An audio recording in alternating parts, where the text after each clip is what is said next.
Hey, RetconRaider here. Before we get started, I'd just like to thank the Raiders, the fine folks who help make these videos possible. With special thanks to Revenant, Anerdinwarpaint, Antonio Hernandez, Matthew Holmquist, Nathan Welch Jr., and Valinrook. Thanks for your support, guys. That said, let's get started.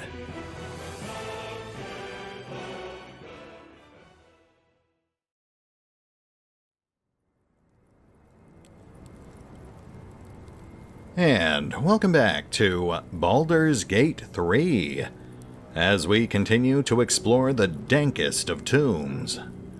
Though, honestly, at this point I think all we've got left are a couple of side rooms and whatever's inside this richly adorned sarcophagi. Probably a corpse. Thankfully, we did just rather conveniently discover a necklace that lets us speak to corpses, so let's see how that works out for us. Here lies the guardian of tombs. Through knowledge comes atonement. Interesting. I can't help but notice they use the word tombs plural. Alright, well, let's crack this thing open.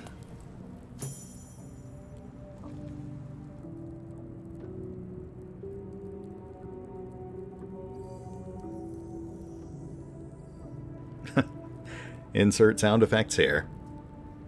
As always, just a quick reminder, this is early access.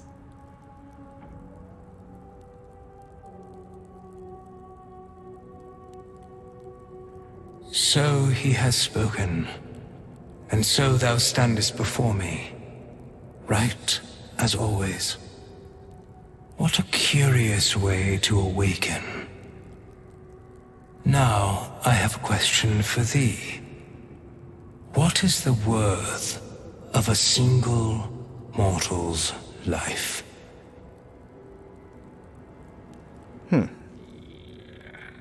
Well, not quite what we were expecting, but at the same time, I guess I can't say it's terribly surprising. We are in a shrine to Jurgle.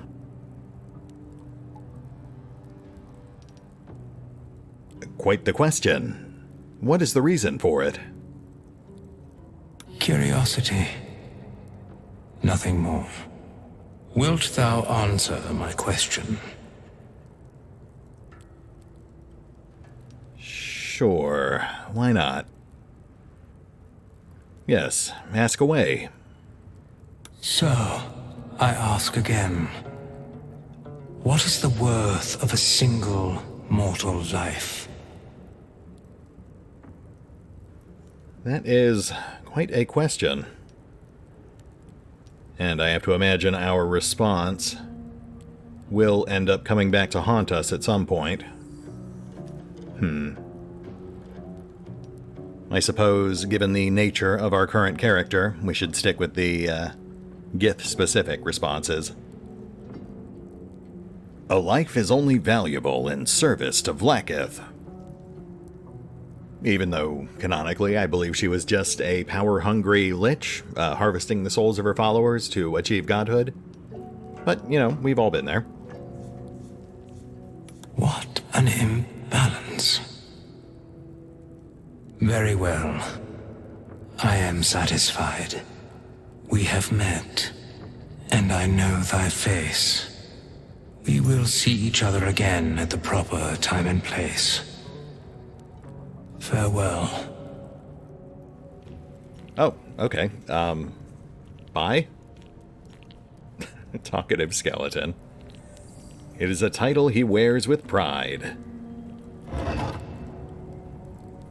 I'm assuming that's some sort of avatar or high-ranking servant of Jurgle. Which is actually pretty interesting, because I took a bit of a refresher course between episodes, and I had actually completely forgotten that Jurgle is the source of the power for the Dead Three, the three evil gods, who were the central catalyst for the events behind Baldur's Gate 1 and 2. We have nothing more to discuss. Continue on thy way, as if I were not here. I must attend this place. After so many years away, we will see each other again soon. Cryptic. Very cryptic. You'd better not follow me. There would be consequences. I had no intention of following thee. We will find one another, regardless. Inevitability is a wheel that turns of its own accord. Just slightly ominous. Also, I'm glad to see that everyone in the party decided to splash through that acid. Though, on the bright side, it didn't actually do any damage to us, so no harm done. Anyway, let's knock out these last couple of chambers and move on.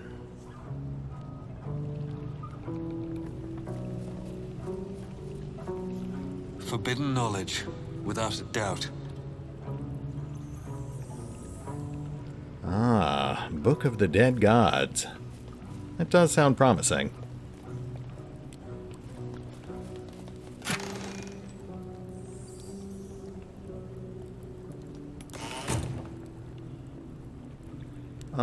I'm gonna go ahead and grab that chest. We'll talk about that a bit later.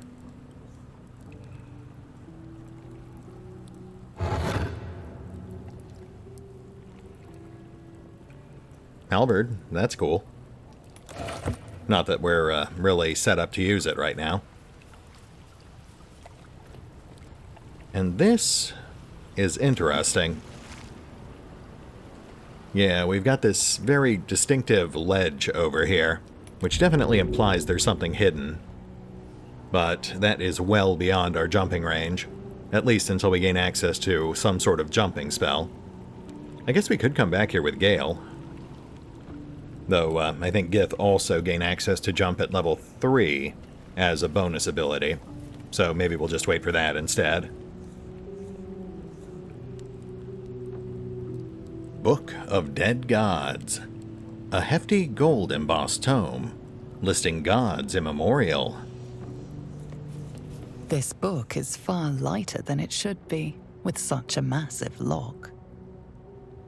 Oh, cool. So this is actually some kind of skill challenge.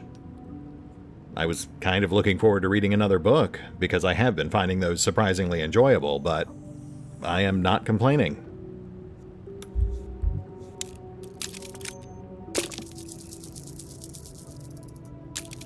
Nice. As the lock opens, a loose page comes with it. Magic pulses from the parchment. What was once script is now an obliterated scrawl. You have a sense these are names, a list. But of what? Well, that is definitely not our area of expertise, but we do get a modest bonus from intelligence, so we might as well give it a shot. Oh, that's actually not too bad. Hey. Gods. These are the names of gods. Once lost, but now restored after the second sundering. Entire pantheons have dwindled and been reborn, silently recorded by this book.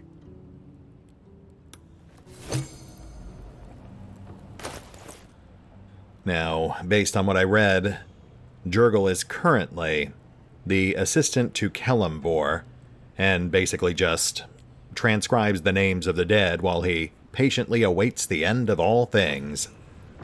So, I guess it makes sense that that would also extend to tracking the deaths of the gods themselves. Though, I suppose that would explain why he might have some enemies. I'm sure there are at least a few gods who'd prefer their fallen foes to remain forgotten. Let's have a closer look at this thing.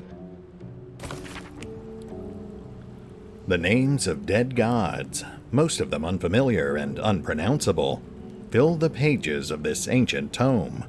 Several entries on the last page have been stricken through, the final 3 thoroughly enough to be completely illegible. The final three, huh? I can't help but wonder if that is a direct reference to the Dead Three, the gods of evil who inherited their power directly from Jurgle and then died. I suppose that does actually bring up a rather important question, which is, how long after the events of the original games does this take place?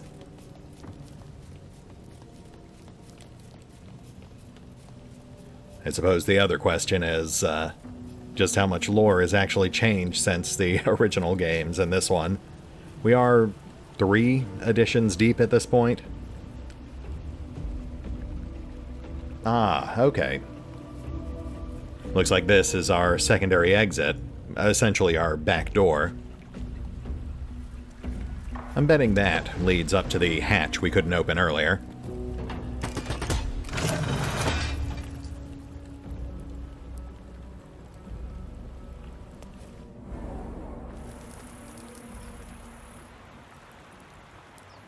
Yep, as expected, we are indeed at the hatch.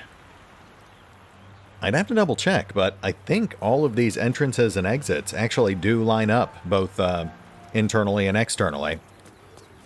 I know I've said it before, but I really do appreciate that level of consistent detail. It makes it a lot easier to cohesively picture your surroundings when the placement and positioning of everything makes sense regardless of the direction you approach it from. In fact, you can actually see from over here, it does indeed look like there are 2 levels worth of space. And looking at it now, I bet that door down there would actually lead into the trapped room. So it's probably for the best that Shadowheart didn't get through there. Now, we are going to set up camp in just a moment, but there's actually something I'd like to try real quick.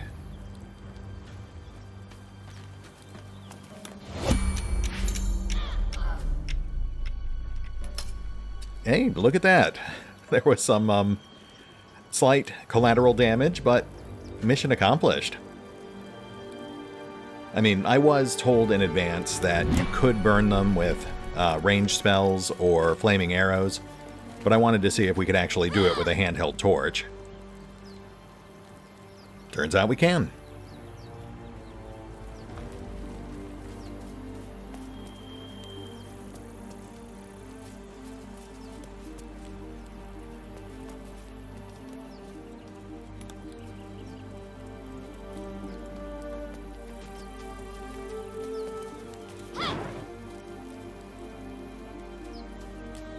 Yeah, a lot of these hazards are potentially useful during an actual fight before you've slaughtered your enemies, but afterwards they're really just an annoyance, so it's good to be able to get rid of them. Case in point.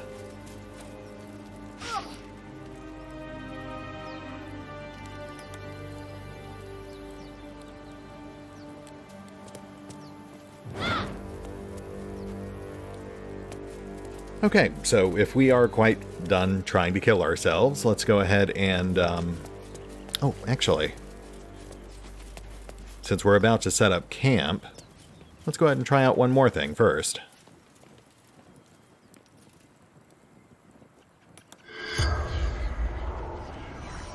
The corpse remains silent. Boo. Now, I have mostly tried to avoid spoilers, but it turns out there are corpses you can talk to in the current early access build. The trick is just finding them.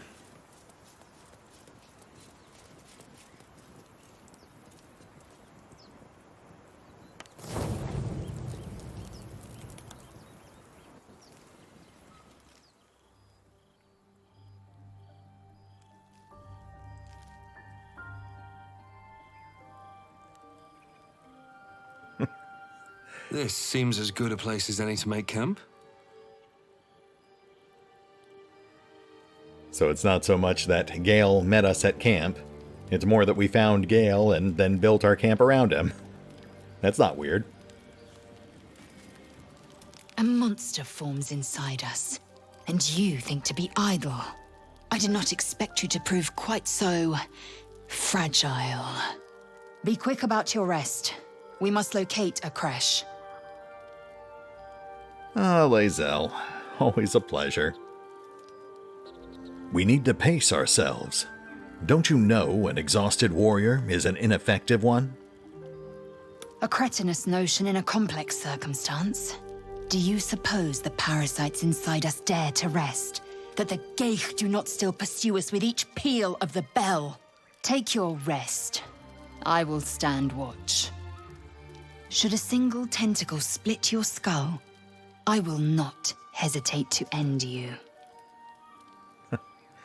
You know what? That is fair. I think if tentacles start splitting my skull, I may be just about ready to die. But, we'll worry about that when it happens. Chatter already, Tusky. Let's see what else she has to say. Thinking of that worm inside me. It's driving me mad. We were flayed, beaten, burned, and poisoned in our training. It is our duty to withstand suffering, and our pleasure to conquer it. Come, we must locate a creche. Observe everything, assume nothing.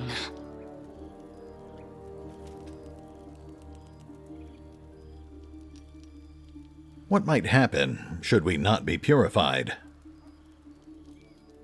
Your ignorance concerns me. It starts with a fever and memory loss. Then you start to hallucinate. Your hair falls out, and you bleed from every orifice. Your bones will change form. Your jaw will split to allow room for 4 great tentacles. All skin will turn to gore and be shed to reveal new flesh underneath. Then you have ceased to exist, and a mind flayer is born. Neat. But that's not going to happen. We will find a cure. Words forged in steel. May your actions express the same metal. We must find my kind and be rid of the parasite. It's as simple as that. The first symptoms should have long since started, though. That is what puzzles me. From which creche do you hail? I was trained on Creche Kalir among the tears of Selûne. Of this place, I know nothing. Selûne. What do you suggest we do next? We find this Zoru in the Red Hunter's camp. He will point us to a creche. There we may be purified. Well, that was actually very informative. Thank you, Lae'zel. Let's see what the rest of our party has to say. Your Gith friend seems on edge. Mustn't relish the thought of sprouting tentacles. Understandable. Can't say I'm a fan either. It's just hard to join in when all of this feels so new. The night normally means bustling streets, bursting taverns. Curling up in the dirt and resting is, a little novel.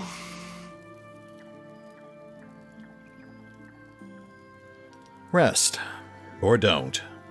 It is up to you. I'll be awake a while yet.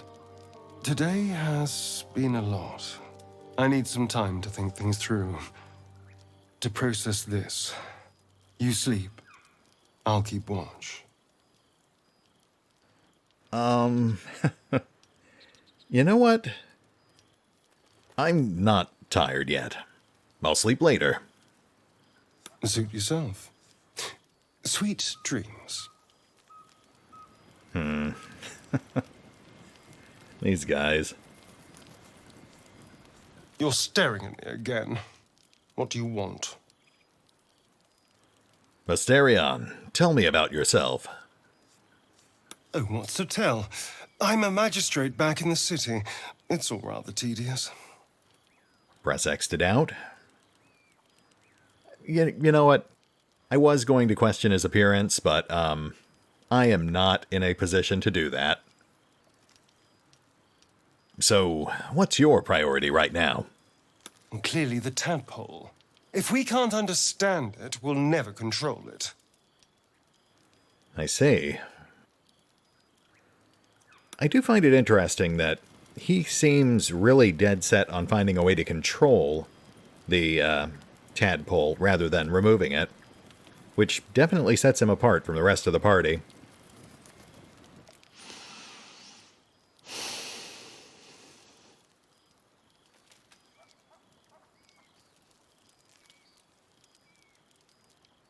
Go to hell. Classy. Hey, watch your mouth. Hold your horses. Just poorly making a point. Go to hell. An everyday expression. So trivial it's almost meaningless. But we've seen hell. It's real. And it isn't trivial. That's an interesting shift in tone. I'm tempted to go with the bottom option, but I guess that would be out of character for us. Devils, dragons, mind flayers. They used to be abstracts. Pictures on a piece of paper. What a difference a day makes. Now we have tadpoles slithering through our heads like carnivorous feti. That's not abstract. I have to say, I actually really like Somber Gale a bit better. Brooding will get us nowhere. Action will.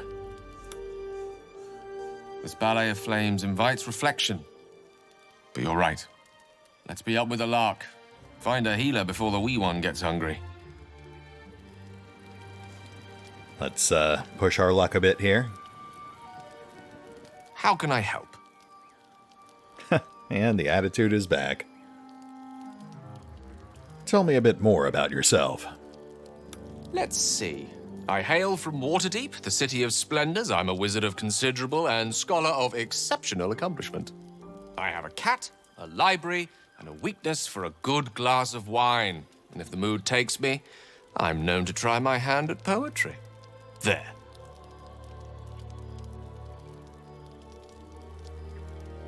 You're trying to brush me off. Don't you have anything other than generalities to offer? Certainly. That I have a great respect for privacy, for instance, especially my own. Oof, wisdom. Definitely not our strong point, but let's give it a shot. Yeah. Odds aren't in our favor, but we're already committed.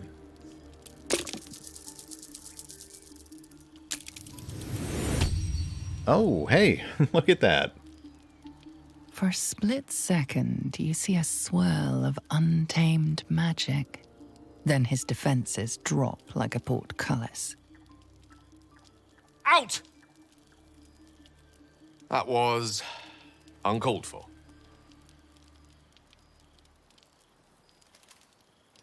It's obvious you're withholding something. Explain. No. And please, don't try that again unless I invite you to. Well, I suppose that went just about as well as we could have expected it to. That said, I do appreciate that they actually included skill checks, or in this case an ability check, where succeeding actually gets you a worse result than failing would, because in this case, we caught a trivial, meaningless glimpse of his mind, but lost reputation in the process. I also can't help but notice that our campsite is absurdly huge, considering we only have 4 people in our party, 5 counting Gale. The fact that we've got these little outlying buildings too really does seem to imply that this is essentially our permanent base of operations, and we will eventually be able to upgrade with real facilities, or maybe we'll be able to recruit additional companions, which is something that the developers have hinted at, though they haven't gone so far as to outright confirm it, at least not in any meaningful detail. I'm also very intrigued by this cage, because that would imply that we'll eventually be able to take live captives, which is actually something that is hinted at in the description for the Bounty Hunter package on Rangers. Very, very intriguing. That said, at the moment it is obviously very limited. It primarily serves as a hub to manage your party, though I did just discover that you can apparently decorate it, and the objects you place here are persistent, so that is why I started collecting random furniture from the crypt. I might see if I can spruce this place up between episodes. It's just a shame you can't actually grab full-sized furniture. Anyway. Doing the rounds, are you? You'd better get some rest.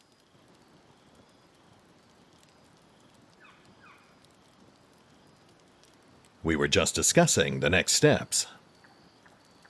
I see. I'd be careful with Lae'zel. Right, because she's the one who constantly threatens to kill me. You like to stir things up, don't you? Stop looking for trouble and stay focused. I was merely making an observation. But speaking of focus, let's be clear. Come daybreak, finding a healer is our first priority. Yes?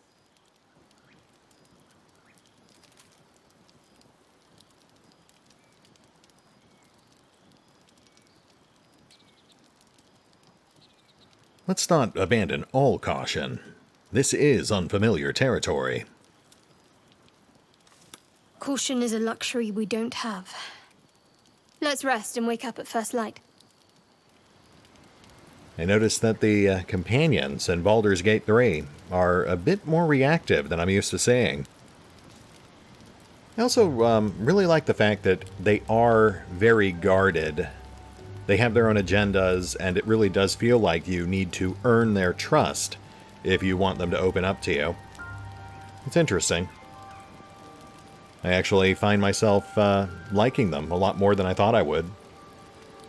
Which I do feel a bit odd saying, considering that 3 of them have threatened to kill me. Something the matter?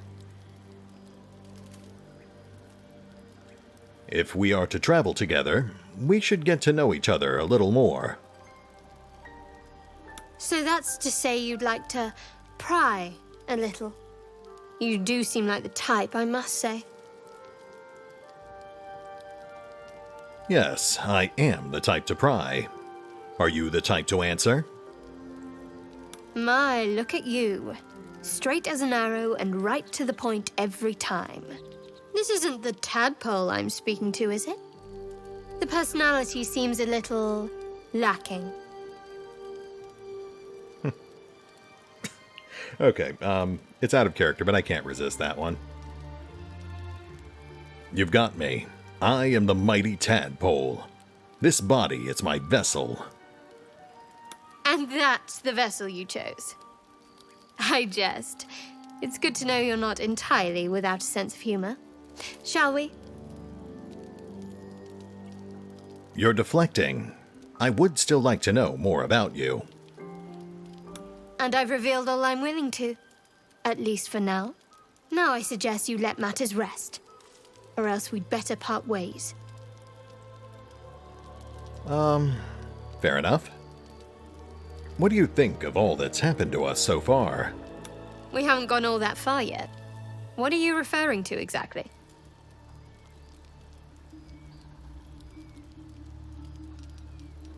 You must have thoughts about our little stowaways. Must I? Thinking about it won't help. We know what to do, so let's do it. As for this gift crash, well, if your kind can actually save us, I stand to be corrected. What will you do if we actually manage to remove the tadpoles? We go our separate ways, of course. What else? The ties that bind would be well and truly severed. You seem eager to be rid of me. We were brought together by circumstance. Besides, I have my own people in Baldur's Gate. And before you ask, no. I'm not telling you what I'm doing there, or who I'm meeting, or anything else. You're keeping something back. You pry too much. Any further and you'll regret it. Understand? Well, she didn't like that. How do you think we should proceed? Find a healer, and the sooner the better. I have other matters to attend to beyond this affliction. And I suspect we already know the answer, but how am I holding up in your estimations? My estimations started at a low point as far as you're concerned, flat nose. I'm watching you. Yeah, that sounds about right. I have to wonder if whatever secret mission she's on for Shar is related to the Gith. Alright, that gets us all caught up with our companions. And as tempted as I am, I will hold off on decorating this place just yet. I might work on that off-screen over the weekend. So, let's get some rest, and we've actually got some time left, so maybe we'll do some scouting for those moon towers. See if we can dig up that second Harper cache. That's not suspicious. Let's go ahead and set up a backup quick save just in case. This is still early access.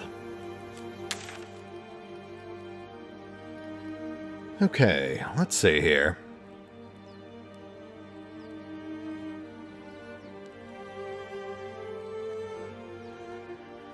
We've got this big blank spot down here, but I think that was all cliffs and wreckage. Yeah, we're definitely being channeled to the northwest. I'm actually not seeing any other options here. I guess that works. That is more or less where we saw the marker for that second cache. Let's start moseying on out that way, see what there is to see.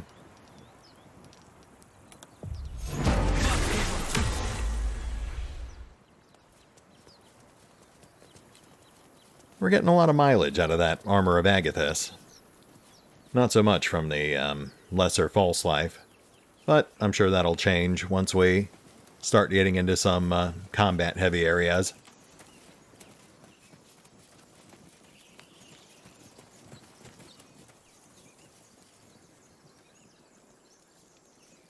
Oh, that's interesting.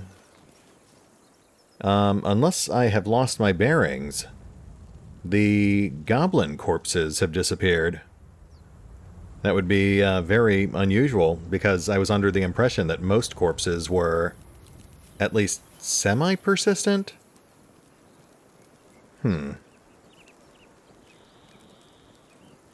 Very strange.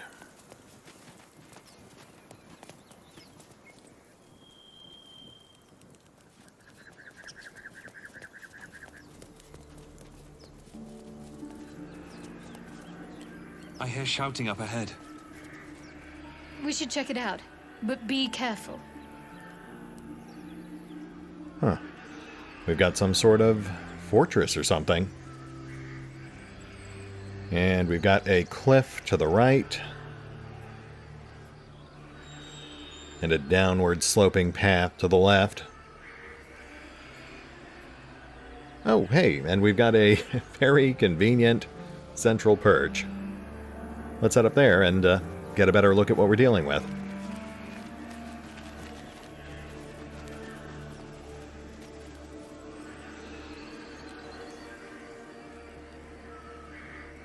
Okay, we've definitely got something going on here. Let's prep for a fight.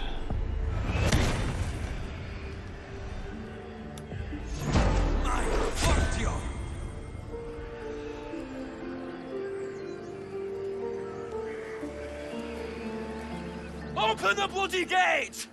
Nobody gets in! Zevlor's orders! That pack of goblins will be on us any second! What's going on? Goblins are on our tail! Open the gate, Zevlor, now! You let goblins here? Where is the druid? Please, there's no time!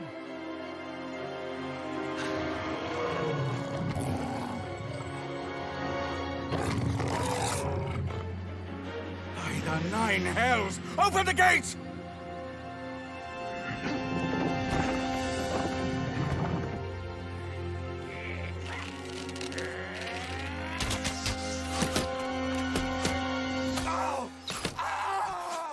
Cannon! No! He is now non-canon.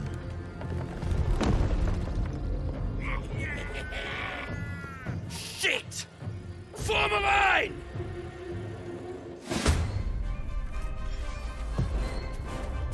My.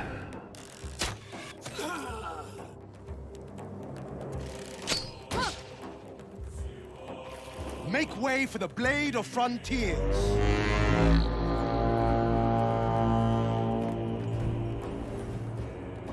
There is no escaping the blade.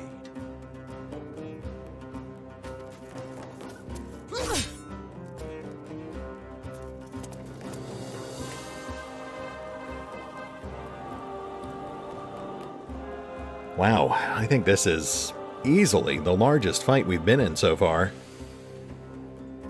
And it's quite a note to go out on. This seems like a good time to remind you that although we do have NPC allies on the field, there aren't any safety nets when it comes to NPC mortality. So if these people die, they are dead, and we miss whatever they have to say and whatever opportunities they have to offer. So we're going to have to work quick here.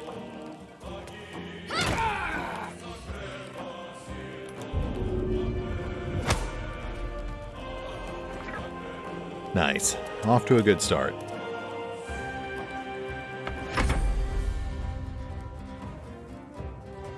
Now, we should definitely have advantage from up here, so I don't see why sneak attack wouldn't work. I'm also pretty sure that's a spellcaster, so let's see if we can take him down. Nice. Very nice. That one was definitely a sneak attack.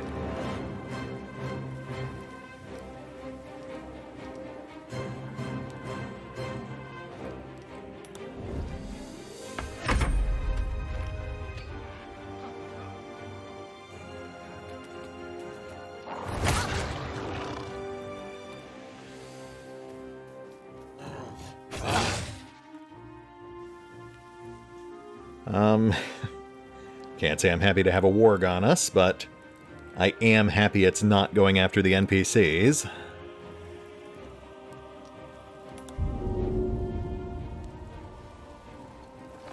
Let's see if we can eke out some extra meters of movement here.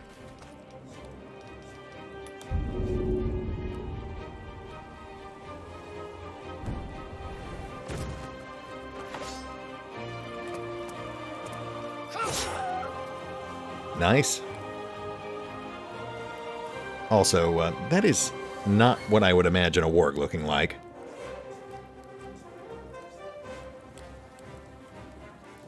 We are in a pretty serious fight here, so let's go ahead and burn off that action surge. It's not like we can't rest whenever we want to anyway. At least in the current build. That might change in the future.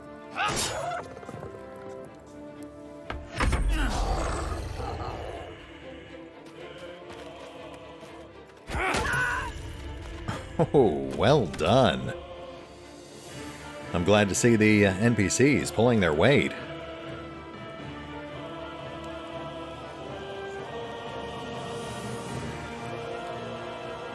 Let's go ahead and knock out this warg.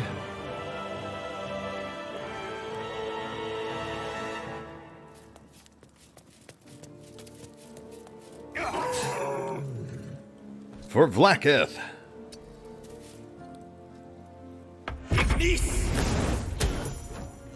Hey, thanks, Zevlor.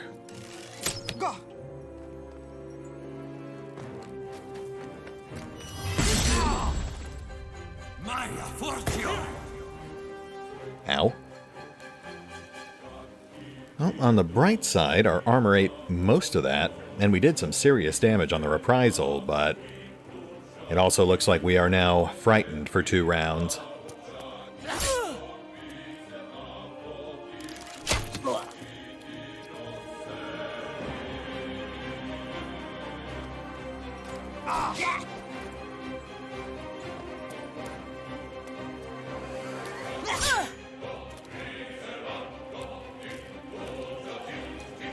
Alright, let's see if we can slow down Zakrug, the Goblin boss here.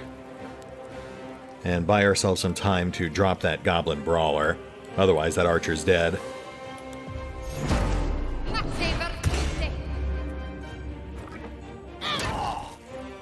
Oh, solid hit.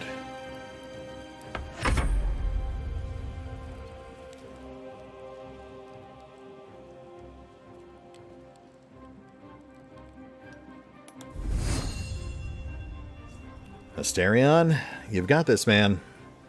25% chance you'll drop him in a single shot.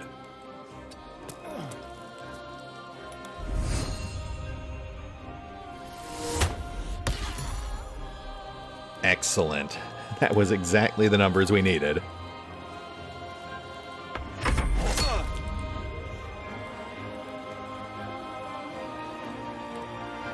Oh, boy.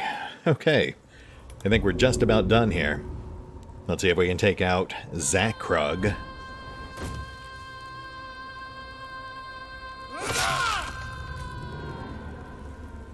Wow. Enjoy it while you can, Retcon. It'll all balance out eventually.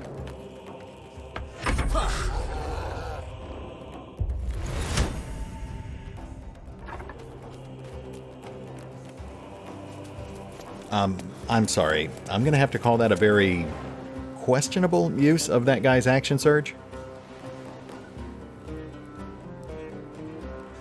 Also, I'm glad to see that Iluthin is terrified of Zakrug's corpse.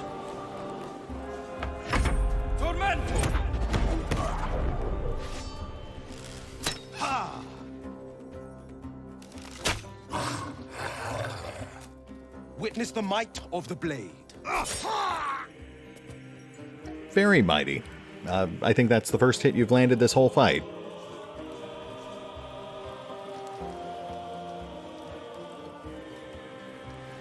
Alright, I think we need to focus on the bugbear. That fighter he's squaring off against seems to be holding his own okay, but all it takes is one solid crit to ruin a low-level adventurer's day.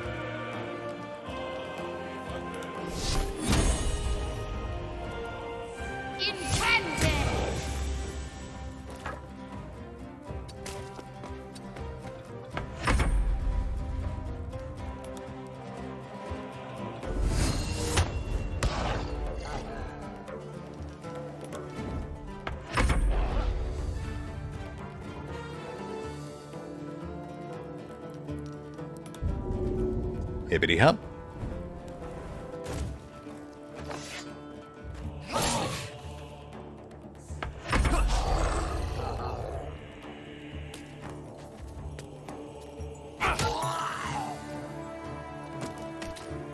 Very nice. That just leaves the bugbear, and he is on the verge of death. Looks like we all might make it through this.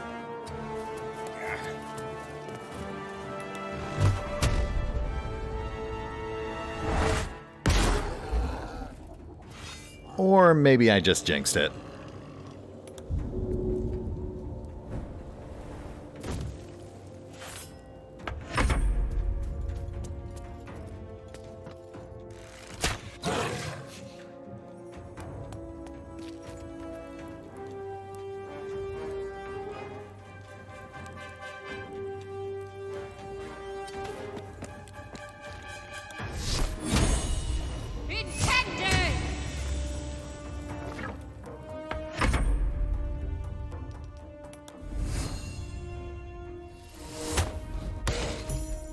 That was the last of them.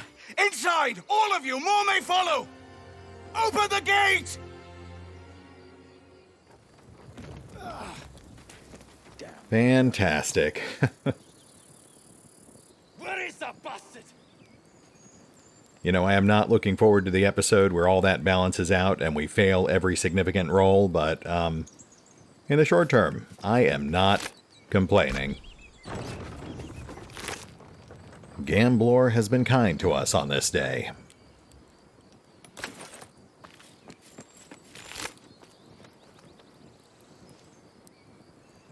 Ritual staff. Streaks of tendon and sinew cling to the animal skull, ashed atop of this wooden staff. I guess that's just the goblin variant of either a bow staff or maybe a club. Looks cool, though.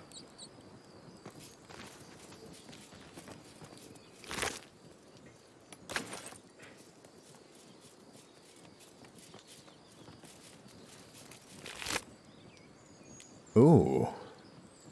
Gloves of Power. Blessed by Priestess Gut, these gauntlets aid any who bear the Absolute's mark upon their flesh. But woe any non-believer who hopes to steal their power. Absolute's Bane. Creatures hit by an attack may receive a D4 penalty to attack rolls and savings throws. That actually does sound pretty appealing. Though I'm a bit concerned about that descriptive text that mentions it won't work for people who aren't marked by the Absolute. I'm not sure if that's just fluff or an actual mechanic.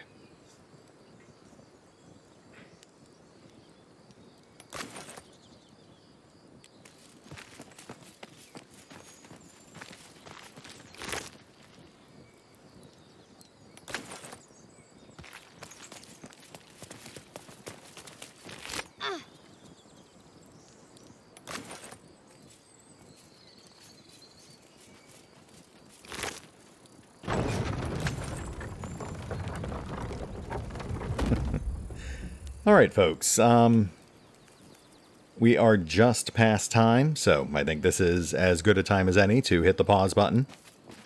I will also note that this does basically mark the point where I stopped playing all my test campaigns.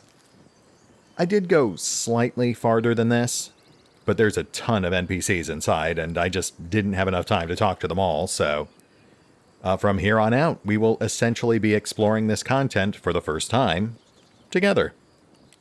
Neat. I'm sure it'll be a train wreck. Looking forward to it. See you then.